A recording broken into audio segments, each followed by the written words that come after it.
Hello and welcome to Arirang News, coming to you live from Seoul. I am Kang Chae-ri. We begin with the latest from the horrific terror attack in Paris. A massive manhunt is underway for these gunmen who took 12 lives after storming the offices of a French satirical magazine. For more details, we connect live to Paulie, who is standing by for us at the news center. Paul, I understand one of the suspects has turned himself in to police, and several other detentions or arrests were made overnight. That's right. The youngest of the three main suspects, an 18-year-old identified as Hamyd Mourad, surrendered to police earlier on Wednesday night, just hours after the mass shooting. And in the latest update, there's been reports that the remaining two suspected culprits, who authorities say are likely armed and dangerous, have been spotted in the city of Aisne in northern France. This as France's Prime Minister Manuel Valls says several people in connection with the deadly attack on Wednesday were detained overnight during the manhunt. AFP has put that number at 7.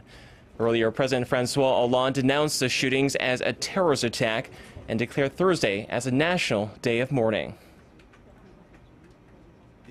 They left their mark on generations and generations of French, through their influence, through their insolence, through their rare independence.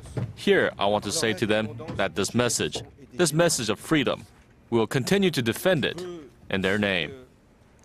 Now, there's been reports of another shooting directly at police this time, just a day after the siege in Charlie Hebdo. Is there any link between these two different attacks?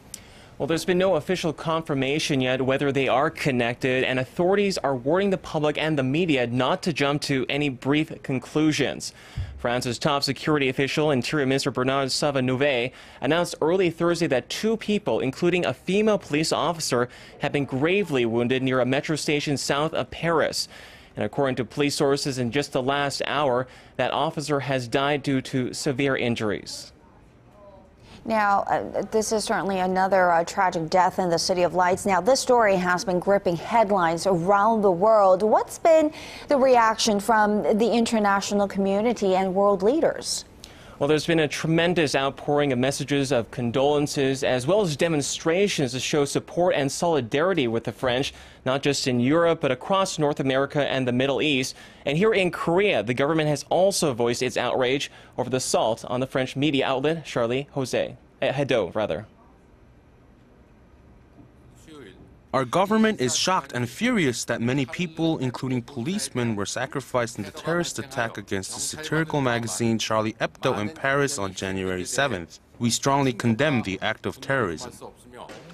Earlier, UN Secretary General Ban Ki-moon called the killings a horrendous, unjustifiable, and cold-blooded crime. U.S. President Barack Obama, British Prime Minister David Cameron, and German Chancellor Angela Merkel also condemned the attacks, among other world leaders.